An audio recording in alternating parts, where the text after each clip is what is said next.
Bismillahirrahmanirrahim. Assalamualaikum warahmatullahi wabarakatuh.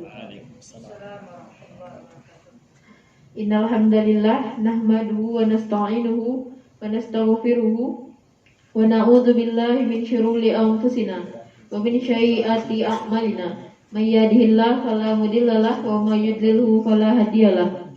Asyhadu an la ilaha illallah wa asyhadu anna Muhammadar Rasulullah.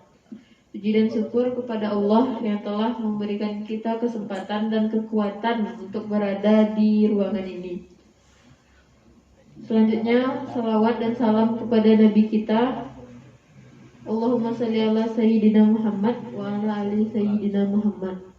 Baiklah adik-adik, sesi kita kali ini yaitu strategi belajar di perguruan tinggi. Kali ini kita didampingi oleh ibu kita, yaitu Ibu Linda Sonti MA. Kepada ibu mungkin untuk perkenalan lebih lanjutnya, Bu, dipersilahkan.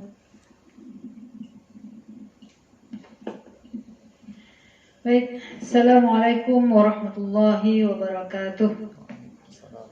Alhamdulillahilladzi anzala al-Qur'ana hudan lin-nasi wa bayyinatin minal huda wal furqan. Asyhadu an la ilaha illallah wa asyhadu anna Muhammadan abduhu wa rasuluhu sallallahu alaihi wasallam la nabiyya ba'dah amma ba'd. Yang terhormat Bapak dan Ibu dosen yang tergabung dalam panitia Mastama Staipik Sumatera Barat angkatan 2020, yang terhormat anak-anak kami dari BEM, SEMA, HMJ, Staipik Sumatera Barat yang menjadi yang tergabung dalam panitia Mastama Staipik Sumatera Barat angkatan 2020. Teristimewa kepada anak-anak kami calon mahasiswa Staipik Sumatera Barat angkatan 2020 yang ikut dalam pelaksanaan Mastama pada tahun ini. Pertama, mari kita memanjatkan puji dan syukur kehadirat Allah Subhanahu wa taala yang sudah memberikan kesehatan, yang sudah memberikan hidayah kepada kita semua, dan diberikan kesempatan untuk melanjutkan aktivitas khususnya perkuliahan di Staipik Sumatera Barat tahun ini. Salawat dan salam tidak lupa kita kirimkan buat Nabi besar Muhammad sallallahu alaihi wasallam. Allahumma shalli ala Muhammad wa ala ali Muhammad. Baik, materi kita pada kali ini adalah metode belajar di perguruan tinggi.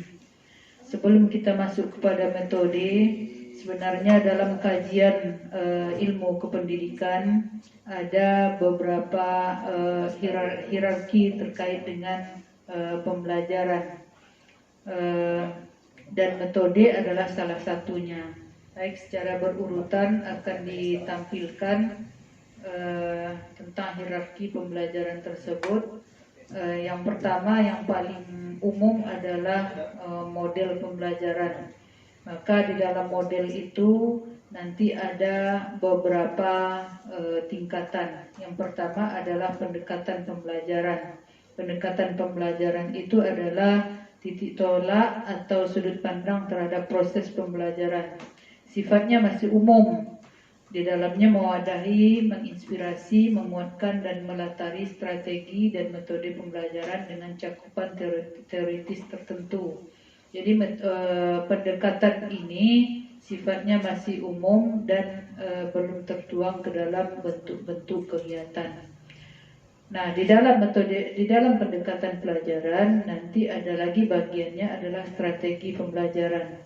Strategi pembelajaran itu sudah menjurus kepada langkah-langkah atau tahapan-tahapan. Yang dimaksud dengan strategi adalah bagaimana langkah-langkah yang diterapkan untuk mencapai tujuan pembelajaran.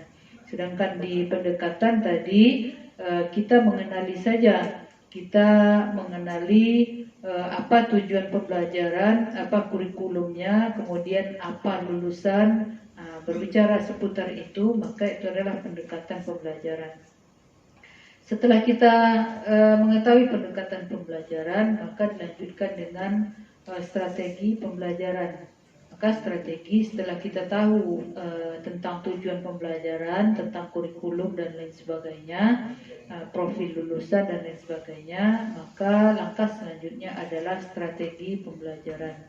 Nah, strategi pembelajaran ini adalah suatu kegiatan pembelajaran yang harus dikerjakan oleh guru dan siswa agar tujuan pembelajaran dapat terlaksana.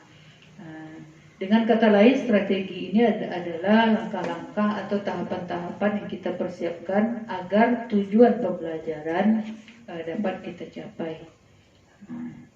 Kemudian setelah itu di dalam strategi ada lagi metode. Maka ini yang disebutkan dalam judul adalah metode. Metode pembelajaran yaitu cara yang digunakan untuk mengimplementasikan rencana yang sudah disusun dalam bentuk kegiatan nyata dan praktis untuk mencapai tujuan. Artinya metode pembelajaran itu adalah dalam bahasa Arabnya tariqah. Ya, tariqah atau cara atau metode yang ditempuh untuk mencapai tujuan. Jadi metode ini sifatnya sudah lebih operasional, sudah lebih teknis. Dan sudah masuk kepada materi pembelajaran, sudah masuk kepada pelaksanaan pembelajaran, begitu. Kalau belum masuk, artinya belum kuliah, ya artinya metode belajar belum bisa kita terapkan.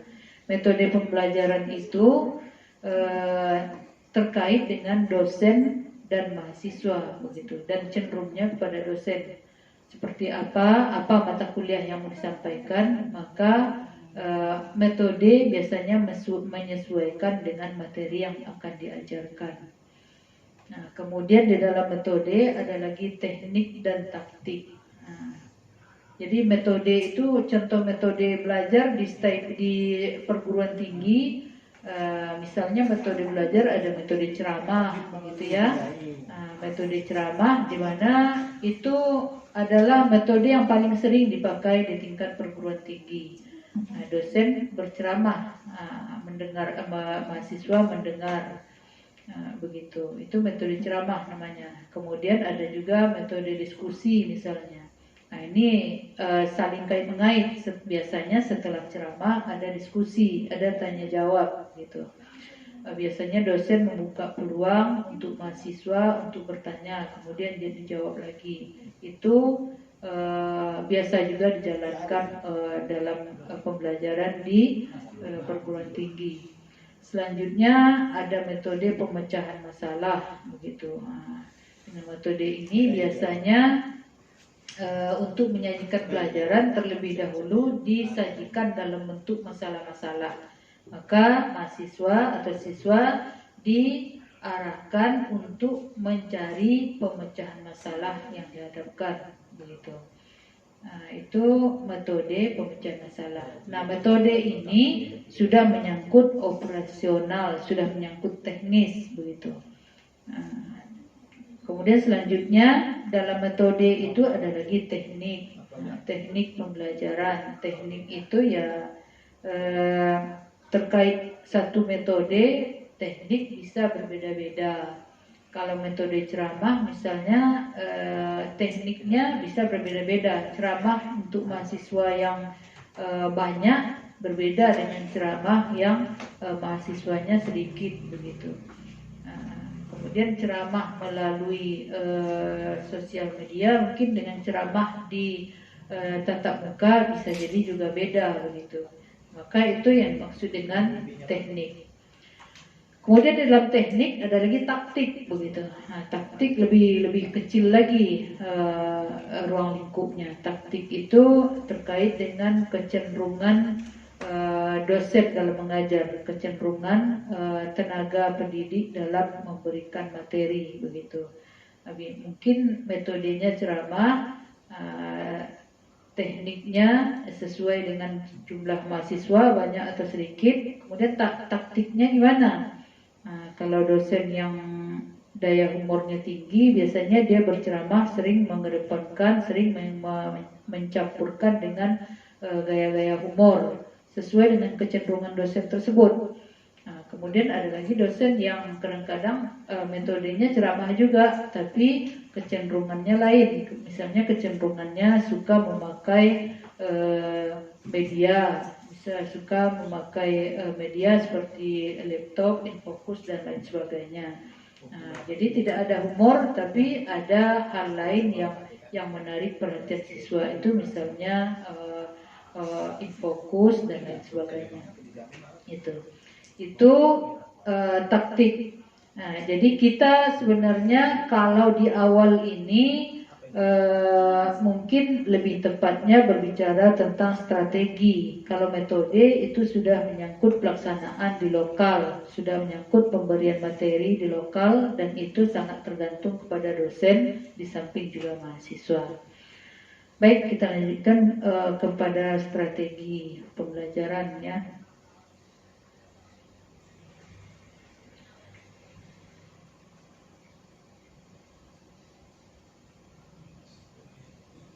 Ya.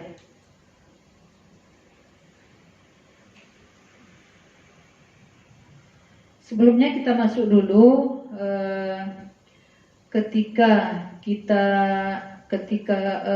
seseorang sudah diterima di perguruan tinggi, di salah satu perguruan tinggi, maka yang pertama yang harus muncul dalam diri seseorang itu adalah seharusnya rasa syukur. Beruntung kita sudah bisa melanjutkan studi ke jenjang yang lebih tinggi, di tingkat akademi, di tingkat institut, di tingkat sekolah tinggi. Yang sebelumnya kita menuntut ilmu di sekolah menengah, sekolah menengah umum, sekolah menengah atas atau madrasah begitu. Dan sekarang kita sudah diberi kesempatan untuk melanjutkan kuliah di perguruan tinggi. Untuk ini sebenarnya banyak orang yang mungkin sampai saat ini masih menunggu diterima atau tidak dia di sebuah perguruan tinggi, atau bisa jadi juga sudah ikut tes tapi tidak lulus, tidak diterima begitu. Ternyata Anda sudah diterima di STAIPIK Sumatera Barat. Itu adalah hal yang perlu disyukuri, karena tidak semua orang juga merasa terpanggil untuk kuliah di STAIPIK atau khususnya sekolah agama begitu, apalagi STAIPIK. Itu adalah sebuah jalan yang diberikan oleh Allah untuk lebih dekat dengan Al-Quran, lebih dekat dengan kajian-kajian yang bersifat agama begitu.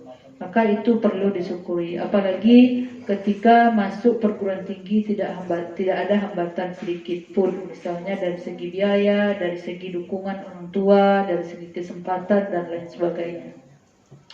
Banyak juga orang yang mau melanjutkan di perguruan tinggi, tapi ada saja kendalanya, misalnya dari segi pembiayaan dia tidak mampu, orang tuanya tidak mampu. Ternyata Anda ada kendala dengan itu. Itu adalah hal yang perlu disyukuri. Atau bisa saja ada kendala di bidang finansial seperti itu, tapi ada saja jalan yang memberikan kesempatan yang mengantarkan kita untuk bisa melanjutkan kuliah di STAIPIK ini. Jadi itu adalah hal yang perlu disyukuri yang pertama.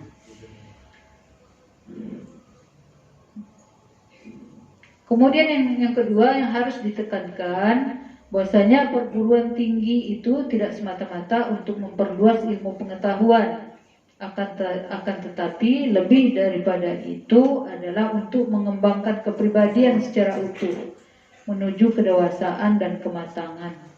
Bahwasanya di kuliah di perguruan tinggi itu tidak hanya mengasah kognitif kita, tidak mengasah kecerdasan kita supaya kita jadi cerdas, supaya kita lebih banyak tahu tentang ilmu pengetahuan. Tidak hanya itu yang diharapkan belajar di perguruan tinggi, tapi lebih daripada itu adalah mengasah afektif kita, mengasah dari sudut emosional dan akhlak, ya. Kalau kognitif, kalau kecerdasan, kalau intelektual di masa sekarang tidak hanya bisa didapatkan di perguruan tinggi melalui tatap muka di kampus. Nah, mungkin lebih banyak bisa didapatkan di media-media lain. Nah, di Google itu sekarang apa saja ilmu pengetahuan bisa kita dapatkan. Merakit bom bisa juga di sana, belajar dari Google itu. Kemudian ilmu-ilmu lain bisa didapatkan melalui Google saja.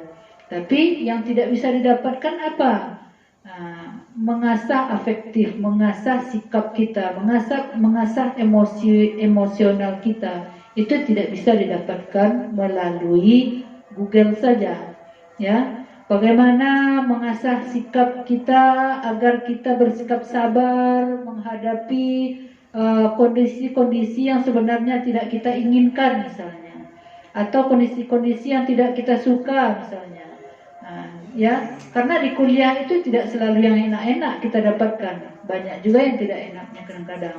Ya, di saat kita sabar mengikuti perkuliahan, di saat kita bisa mengendalikan emosi dengan kondisi-kondisi yang tidak kita inginkan, maka itu adalah sejatinya kuliah. Ya, itu adalah sejatinya belajar di perguruan tinggi. Itu tidak bisa didapatkan melalui Mbah Google itu. Ya, nah itu belajar di perguruan tinggi. Ya. Selanjutnya,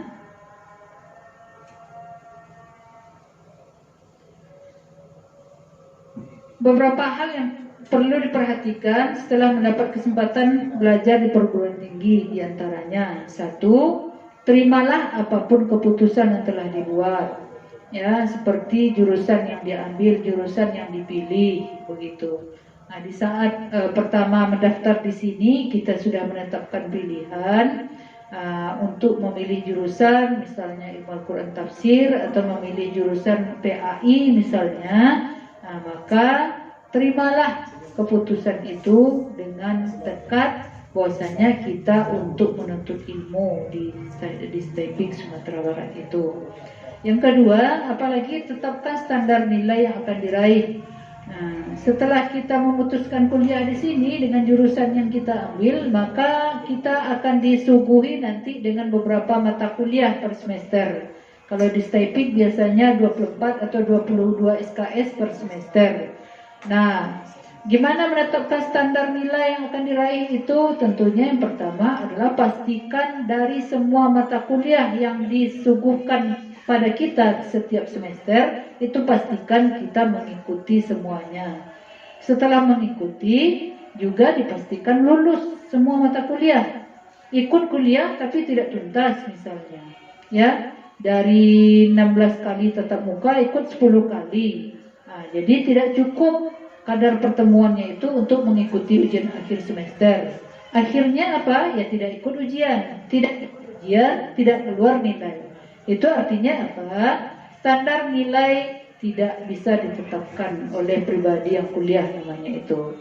Nah, jadi pastikan setiap mata kuliah yang keluar per semester kita ambil, kemudian lulus, ikut ujian, lulus. Nah, kalau bisa ya targetkanlah nilai misalnya per semester itu 3,5 atau 3,6, ya. Nah, ya kalau bisa tentu 4. Kalau 4 nilainya per semester artinya A semua nilainya, ya. Nah, maka ya boleh, itu boleh menetapkan standar yang tinggi itu. Asal apa? Ada usaha untuk mencapainya. Nah, standar tinggi tapi tidak dibarengi dengan usaha, itu sama saja dengan sia-sia itu. Kemudian yang ketiga adalah konsisten dengan rencana belajar yang telah disusun, mengikuti aktivitas pembelajaran dengan serius dan bertanggung jawab. Jadi ada kaitannya dengan yang nomor 2 tadi. Setelah ditetapkan standar nilai, tentu konsisten dengan rencana belajar yang telah disusun. 24 SKS diambil dari awal, ya 24 SKS juga nanti ikut ujiannya. 12 mata kuliah diambil di awal, di daftar ulang pertama, 12 mata kuliah juga nanti ikut ujiannya di akhir semester. Itu artinya konsisten dengan rencana belajar yang telah disusun. Selanjutnya yang keempat, kuatkan aspek psikis untuk menghadapi permasalahan yang timbul dalam lingkungan belajar. Jadi dalam lingkungan belajar selama di perguruan tinggi itu tidak selamanya seperti apa yang kita bayangkan. Nah, kita bayangkan bahwa di perguruan tinggi itu kita akan mendapatkan banyak ilmu misalnya, akan bertambah wawasan kita. Ternyata setelah kuliah 1 semester rasanya tidak ada yang tidak terjawab apa yang kita inginkan dari awal, ya. Nah, atau bisa jadi juga ada kondisi-kondisi yang membuat kita belajar tidak fokus misalnya. Nah, untuk menghadapi seperti itu perlu aspek psikis yang kuat untuk menghadapi permasalahan tersebut. Artinya apa? Tidak lantas mundur dengan kondisi-kondisi yang tidak kita inginkan tadi. Ada juga kadang-kadang yang tidak siap dengan kondisi-kondisi seperti itu. Dia harapkan untuk ilmu, misalnya dapat banyak ilmu di perkuliahan, ternyata setelah jalan 1 semester rasanya tidak dapat ilmu gitu. Ya, makanya dia langsung mundur. Ya udahlah, enggak fashion kita di sini, enggak dapat ilmu kita di sini, mundur. Itu artinya apa? Aspek psikisnya belum matang untuk mengikuti perkuliahan di tingkat perguruan tinggi. Perkuliahan di tingkat perguruan tinggi itu karena terkait dengan regulasi, dengan kurikulum dan lain sebagainya, memang sudah diformat baik dari segi kurikulum ataupun metodenya ya sesuai dengan aturan. Yang kadang-kadang kalau kita lihat di semester 1 itu misalnya mata kuliahnya ya masih mata kuliah umum saja, ya. Misalnya belajar bahasa Indonesia, Pancasila, bahasa Inggris dan lain sebagainya. Yang rasa-rasanya itu sudah kita pelajari juga di aliyah atau di SMA.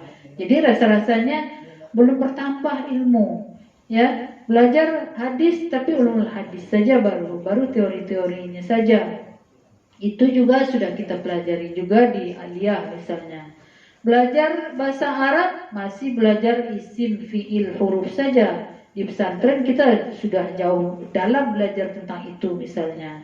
Jadi merasa tidak mendapatkan ilmu, bisa jadi akan seperti itu nanti. Maka menghadapi yang seperti itu harus kuat aspek psikis, matang psikisnya. Bahwasanya itu baru pemula, ya. Artinya ada tahapan-tahapan selanjutnya yang mungkin akan menjawab keinginan-keinginan kita di bidang keilmuan nantinya, begitu. Jadi jangan lantas mundur aja. Coba dulu, ikuti saja dulu iramanya, ya. Nanti akan kita dapatkan apa yang kita inginkan itu.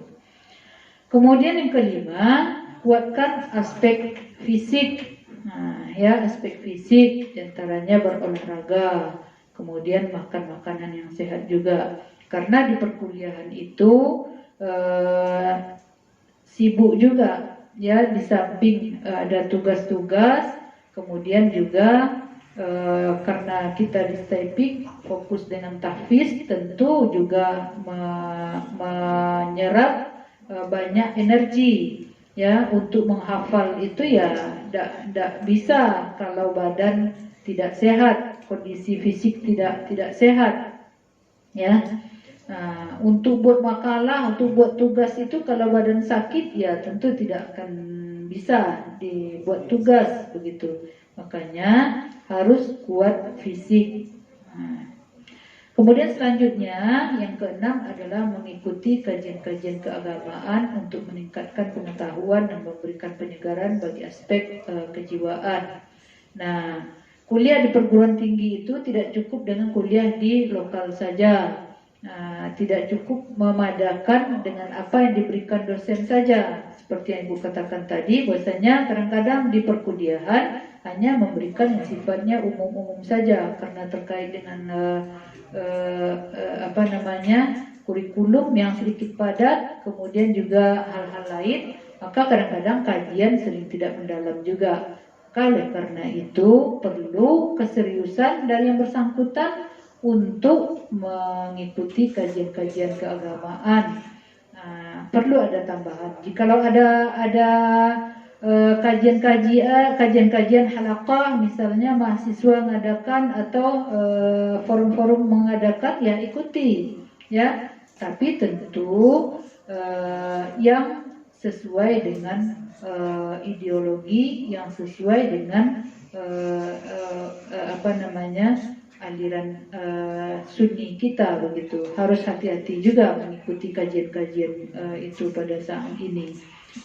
Tentunya tidak lepas dari itu berkonsultasi dan bertukar pendapat, bertanya kepada orang yang lebih tahu, bisa kepada dosen kita dan juga kepada mungkin senior-senior yang sudah mapan ilmunya, begitu. Kemudian yang ketujuh adalah komunikasi yang lancar dengan keluarga. Di saat kita sudah diterima kuliah di perguruan tinggi, tentu domisili sudah terpisah kebanyakan dari orang tua. Orang tua misalnya di Pasaman atau di Riau misalnya kuliah di Staipik, ya tentunya tinggal di Staipik, tinggal di Padang. Sedangkan orang tuanya jauh di sana di Pasaman atau di Riau. Nah, ketika sudah jauh dari keluarga, dari orang tua, maka tetaplah komunikasi yang lancar dengan orang tua. Jangan sampai orang tua terbebani dengan pikiran bagaimana kondisi anaknya. Orang tua masih mikirkan bagaimana biaya anaknya cukup atau tidak, sehat atau tidak dia di negeri orang. Sedangkan anaknya tidak komunikasi lagi, sudah lupa dengan orang tuanya. Itu tidak tepat yang seperti itu. Tetap lakukan komunikasi yang lancar dengan orang tua.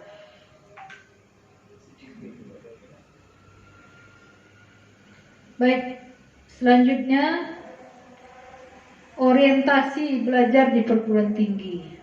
Orientasi belajar di perguruan tinggi itu ada 3. Yang pertama ada akademik, yang kedua ada politis, yang ketiga ada kolegiat tadi ya. Nah, akademik yaitu orientasi seseorang menjalani pendidikan perguruan tinggi bertujuan untuk memperoleh ilmu pengetahuan dengan sebanyak-banyaknya.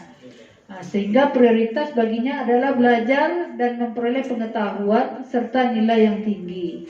Jadi orang seperti ini fokus belajarnya, fokus belajar, banyak membaca. Setiap tugas yang diberikan dikerjakan, setiap mata kuliah yang diberikan dia belajar yang rajin, dia banyak membaca tentang mata kuliah tersebut, tentang kajian pada mata kuliah tersebut. Hasilnya bagaimana? Ya bagus, nilainya bagus, kemudian juga ilmu yang dia dapatkan banyak. Akan tetapi dia menyampingkan hal-hal lain, ya misalnya organisasi, misalnya atau hal-hal lain, organisasi kemahasiswaan atau organisasi yang lain dia abaikan, begitu. Jadi dia fokusnya ke akademik aja. Bagaimana supaya kuliahnya lancar, dapat banyak ilmu, nilai tinggi, tamat pada waktunya, begitu. Tamat dengan yudisium cum laude misalnya. Baik itu ya baik itu, ya. Kemudian selanjutnya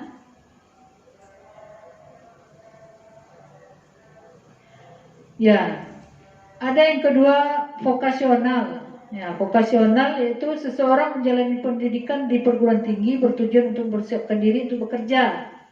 Nah, ya artinya seseorang kuliah itu orientasinya adalah pekerjaan setamat kuliah. Nah, mereka berpikir apabila telah dapat menyelesaikan pendidikan di perguruan tinggi, dengan sendirinya lebih mudah mendapatkan pekerjaan. Nah, biasanya mereka akan berupaya mengembangkan berbagai keterampilan yang dibutuhkan oleh dunia kerja. Nah, kalau kita di Staipik sebenarnya vokasional ini, ya mahasiswa Staipik belum selesai saja di Staipik sudah bekerja. Jadi tidak perlu pusing-pusing memikirkan pekerjaan sebenarnya. Nah, karena pekerjaan bagi tambatan Staipik itu setiap saat sepanjang masa pasti dipakai orang. Kemudian yang ketiga orientasi orang kuliah di perguruan tinggi itu adalah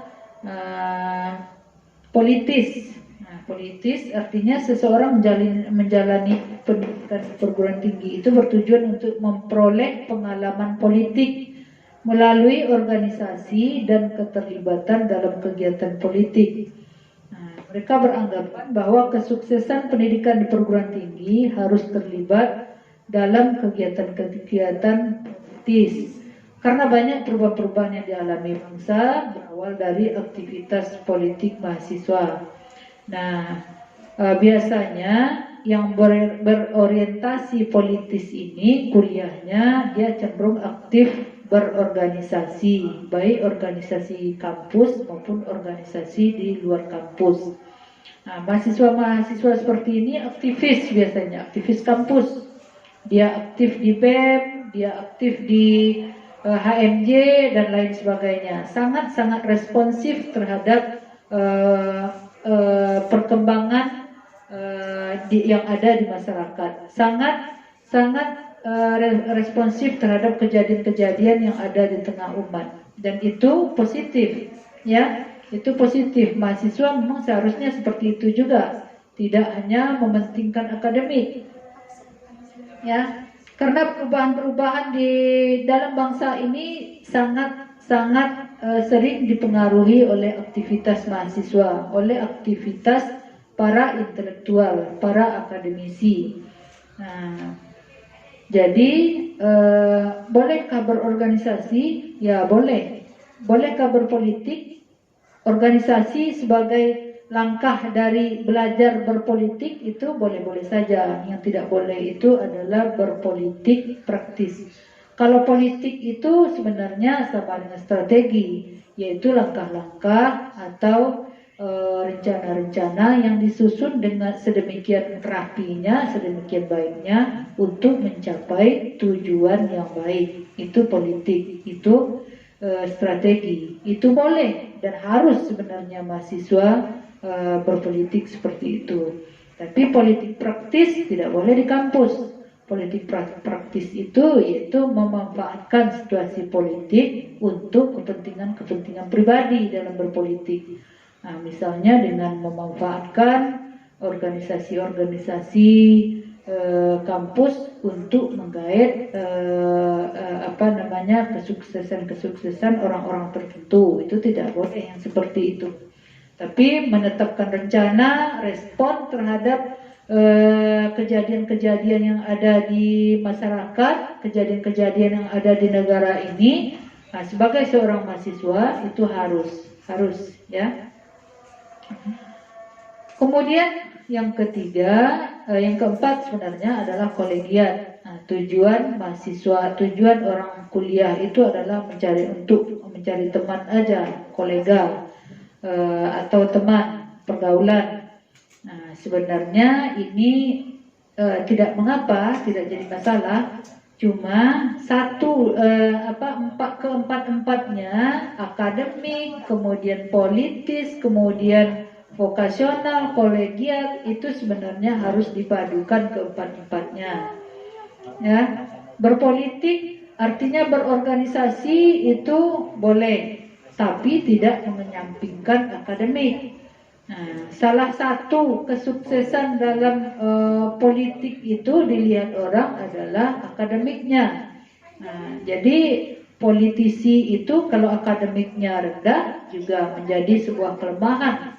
Di zaman yang penuh dengan persaingan sekarang tidak bisa hanya mengandalkan satu-satu saja.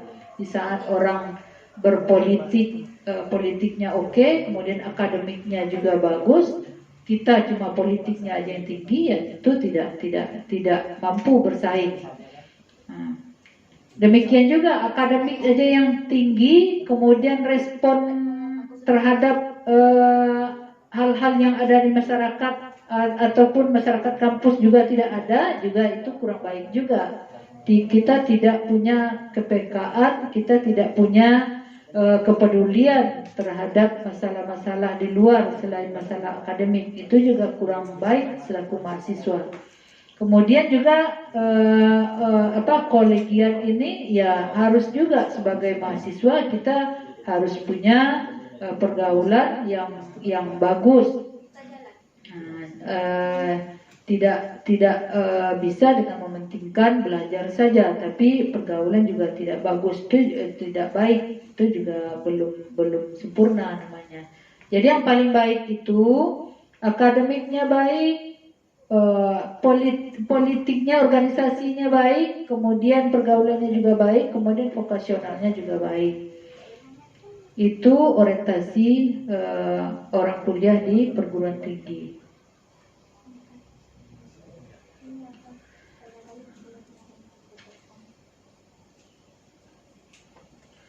Selanjutnya, strategi untuk sukses belajar di perguruan tinggi. Ya, bolehlah sebagai motivasi Ibu di S1 4 tahun. Ya, 4 tahun. BP 92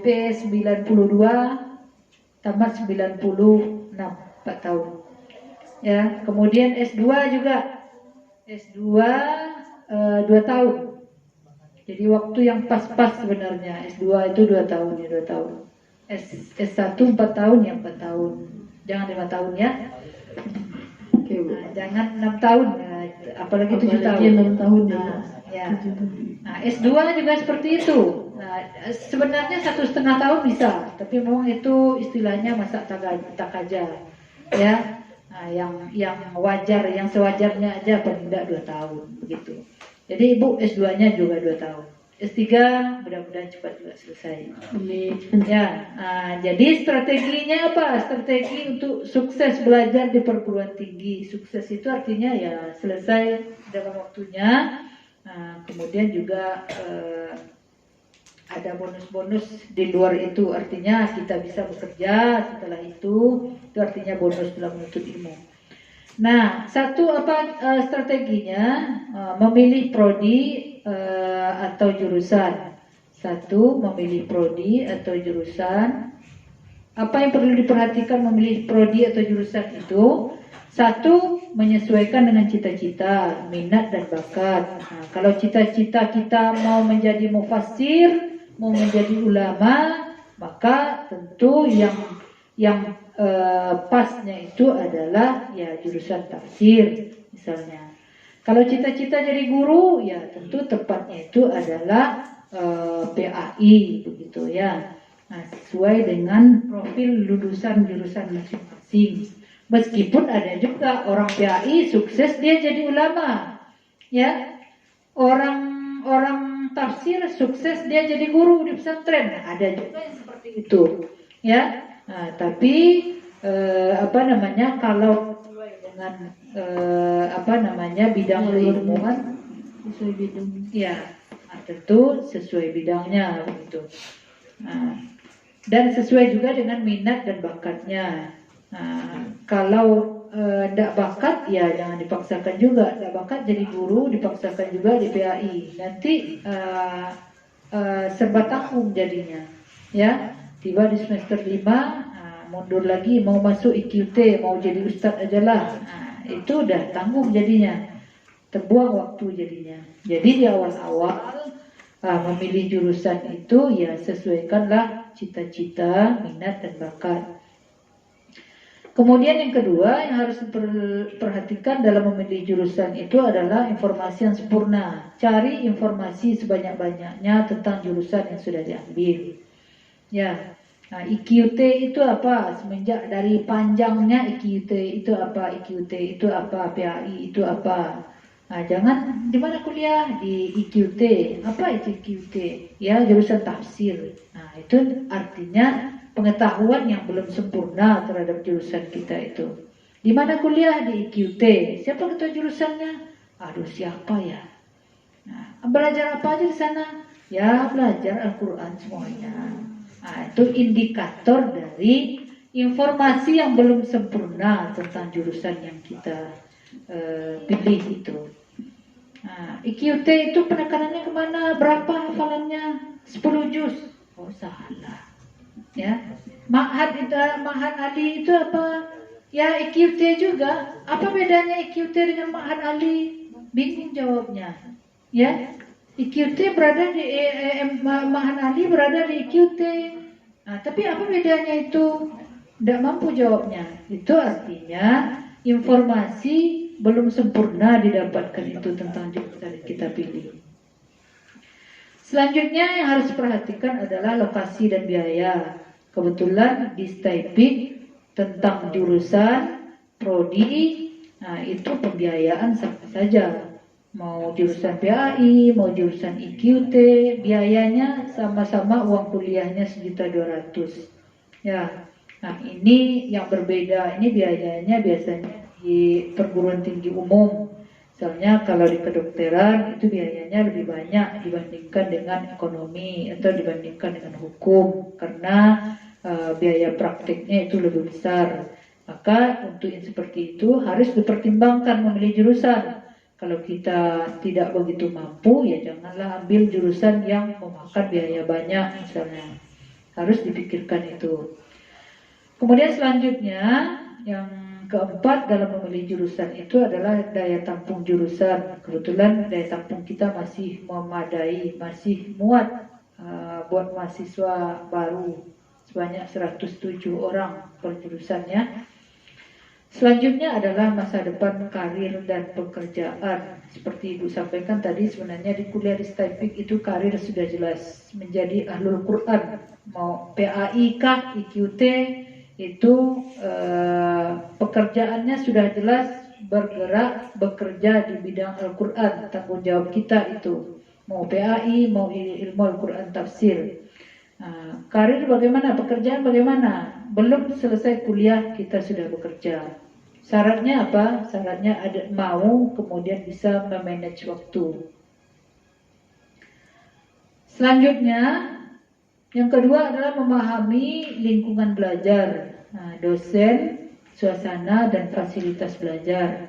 Pertama, bagaimana mendengar dan mencatat secara efektif. Yang kedua, mengenal gagasan utama. Ketiga, mengorganisasikan catatan agar mudah dipelajari kembali. Kadang-kadang dalam belajar itu catatan campur-campur. Di saat dosen menerangkan, catat. Bukunya campur-campur. Ulumul hadis sini juga, ulumul Quran situ juga, usul fikih di sana juga. Coretan-coretan hati di sana juga, campur-campur catatannya. Ya, nanti ke ujian yang dicari bukan catatan, karena catatannya nggak jelas. Yang dicari makalah. Makalah dibuat semalam sebelum tampil pula. Kadang-kadang dicomot-comot aja tulisan orang, copy paste. Nggak benar. Itu yang dibaca untuk ujian. Ya salah jadinya. Ya. Itu artinya apa? Mengorganisasikan catatan harus lebih baik. Bagaimanapun pemahaman kita itu kemudian ditulis dalam catatan, maka itulah yang paling baik dan paling berkualitas.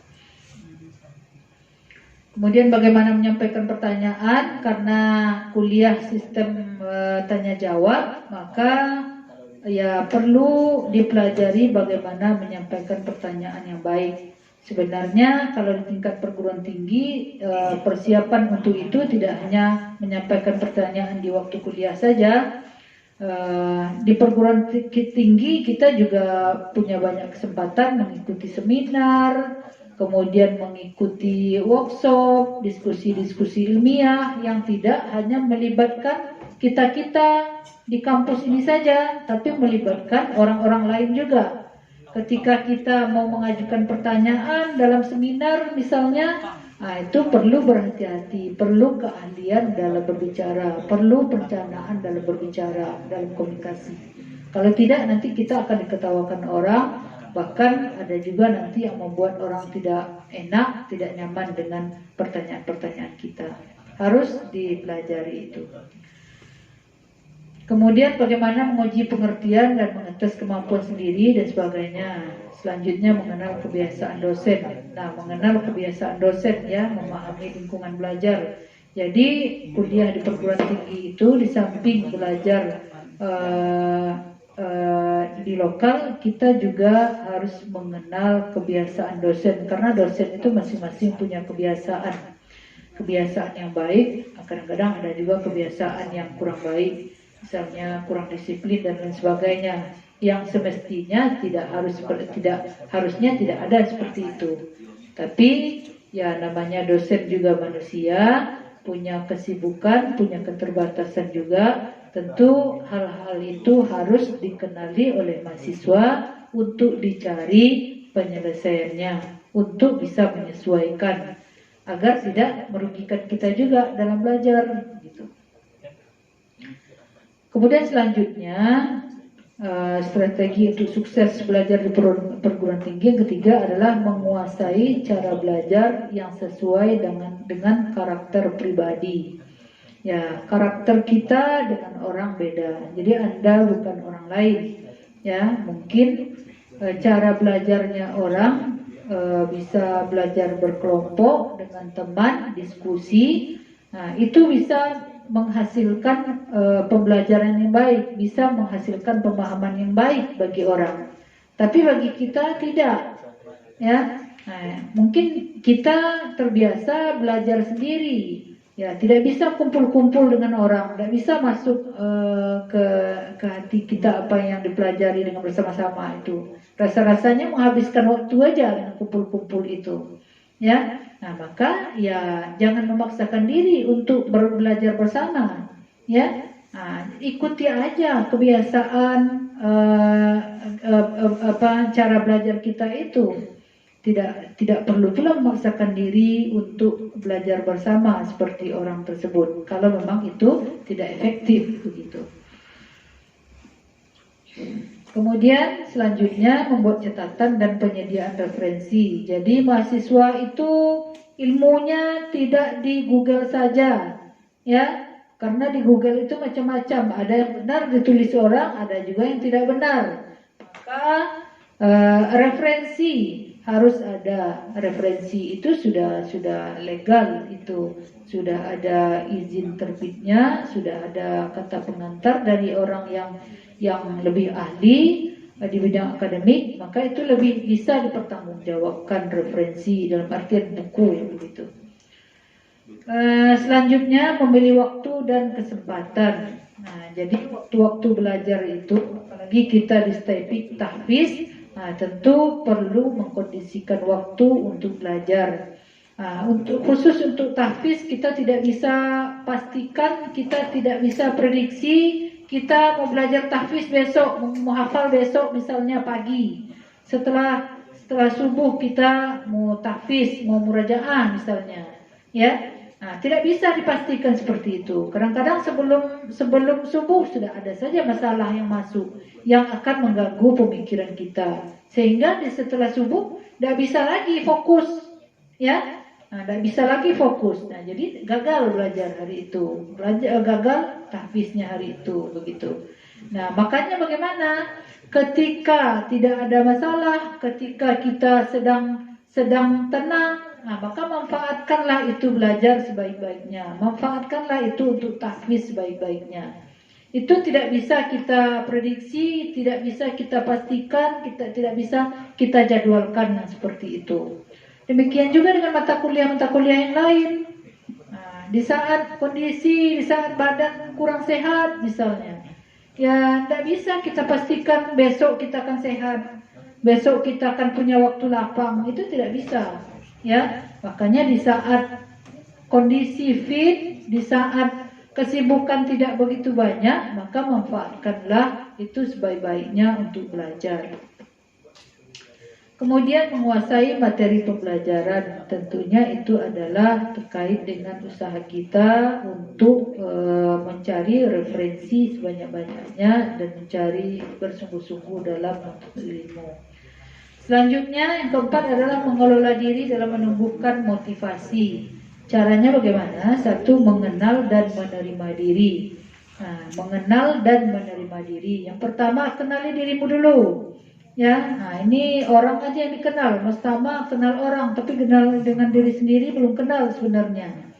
Bagaimana kondisi kita, apa bakat kita, ya, gimana cara belajar kita, apa hal-hal yang bisa menjadi motivasi bagi diri kita, itu harus dikenali terlebih dahulu. Nah, kemudian menerima diri karena diri ini tidak ada yang sempurna. Nah, tidak ada yang punya kelebihan semua, dan tidak ada juga diri itu yang punya kelemahan semua. Nah, di saat kita punya kelemahan yang sudah kita sadari, maka kelemahan tersebut kita terima, ya, kita terima dengan jiwa besar, dengan hati yang ikhlas. Nah, jangan menyesal, kenapa saya dulu sekolahnya di SMA, kenapa orang tua saya sekolahkan dulu ke SMA, sehingga di STEPIK saya jadi susah belajar bahasa Arab, jadi susah belajar baca Al-Quran, menghafal Al-Quran. Nah, sehingga menimbulkan penyesalan aja sepanjang masa. Menyesal, akhirnya tidak jadi belajar. Itu artinya tidak bisa menerima diri apa adanya. Nah, jadi terima diri apa adanya dan berpikir positif. Ya, berpikir positif, memikirkan masa yang akan datang. Nah, masa yang lama tidak akan kembali lagi, tidak akan bisa berubah. Yang bisa itu adalah di masa yang akan datang. Jika kita bisa menerima diri apa adanya, kemudian bisa memanfaatkan kelemahan menjadi kelebihan, maka kita akan menjadi pemenang nantinya. Kemudian yang selanjutnya adalah mengenal dan menyesuaikan diri dengan lingkungan. Dulu kita di SMA, ya, lingkungannya berbeda dengan yang sekarang perguruan tinggi. Dulu lingkungan kita orang tua, adik-adik, kakak, orang kampung, dan lain sebagainya. Nah, sekarang lingkungan kita mahasiswa, yang kadang-kadang berbeda daerah asalnya. Jadi berbeda daerah asal, berbeda karakter, berbeda kebiasaan. Nah, di saat yang seperti itu, maka kita harus menyesuaikan diri dengan lingkungan. Jangan mengandalkan, jangan memikirkan bahwa kita sama tinggalnya, sama lingkungannya dengan yang dahulu. Kita tinggal dengan orang tua, dengan adik, kakak, enak begitu.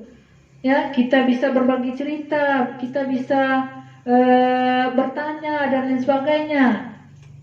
Ya, ketika di perguruan tinggi kita tinggal dengan teman, dengan ibu kos misalnya, yang pasti karakternya, kebiasaannya, dan lain sebagainya tentu sudah berbeda dengan orang tua kita, tentu sudah berbeda dengan kakak dan adik kita. Nah, dan kita harus bisa menyesuaikan diri dengan lingkungan yang baru, begitu. Kemudian selanjutnya, yang kelima adalah memilih tempat tinggal. Nah, memilih tempat tinggal yang pertama adalah terjangkau, baik dari segi ekonomi, ya, kemudian dari segi transportasi ke kampus misalnya. Ya, tempat tinggal itu terjangkau, misalnya ya dari segi ekonomi kita bisa bayar uang kos misalnya. Kalau kemampuan bayar uang kos 200 sebulan, ya carilah kos yang 200 bulan, jangan dipaksakan yang 500 bulan, nanti tekor, nanti tidak ada uang jajannya lagi. Kemudian terjangkau juga dari segi waktu. Nah, jangan tinggal jauh-jauh dari kampus.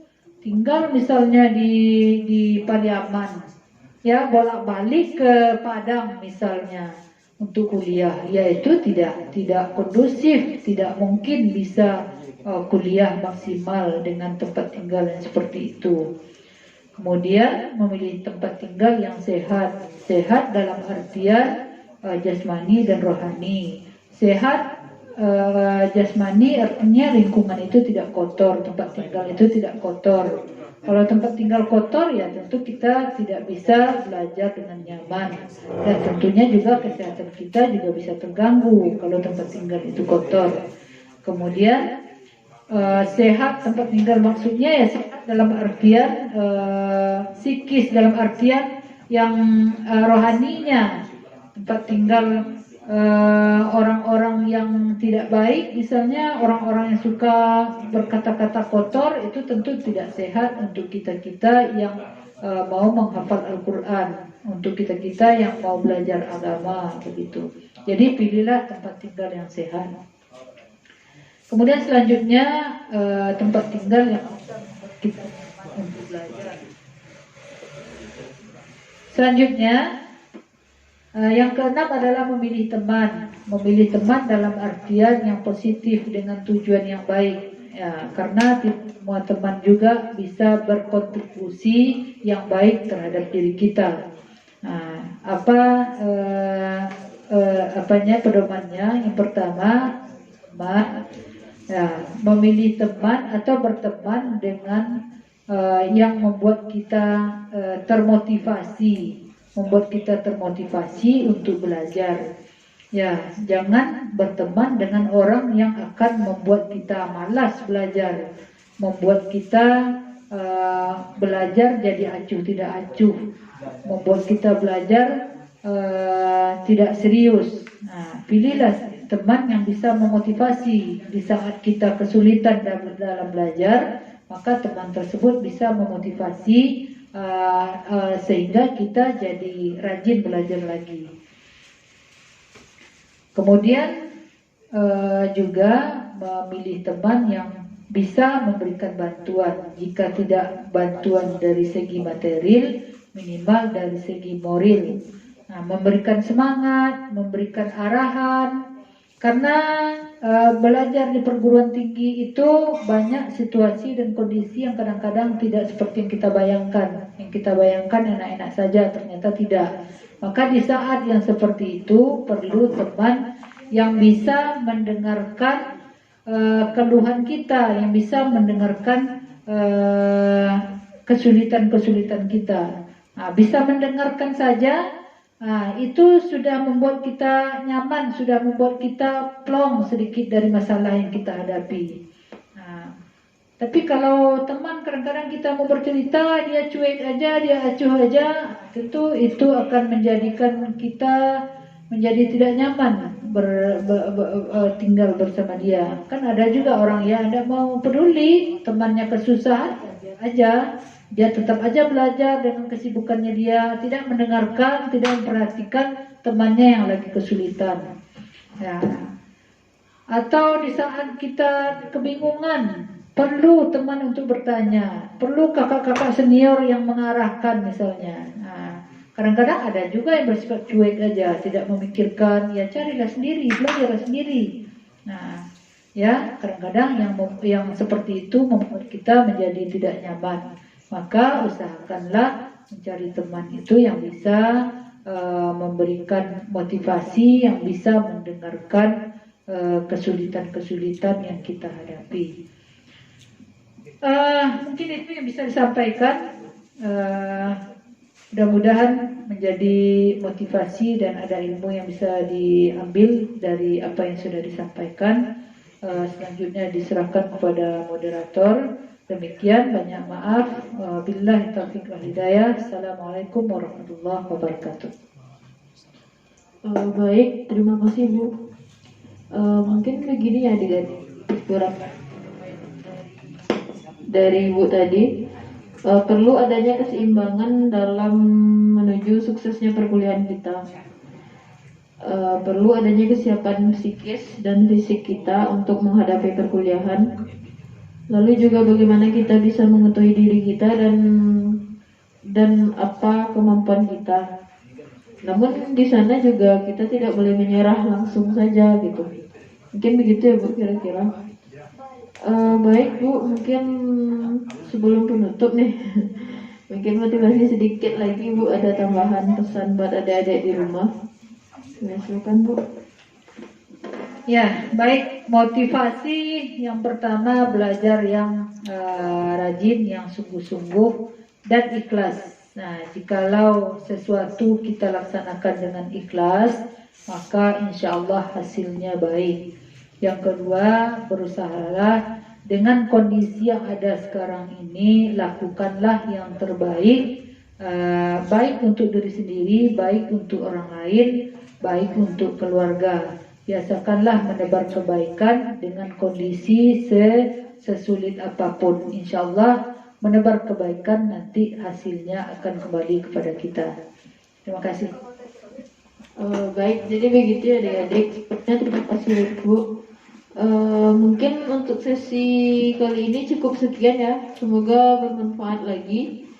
Baik, saya selaku moderator menutup acara ini dengan mengucapkan maaf jika ada kelalaian dalam penyampaian. Begitu juga mewakili Ibu juga. Sekian, billahi taufiq wal hidayah. Assalamualaikum warahmatullahi wabarakatuh.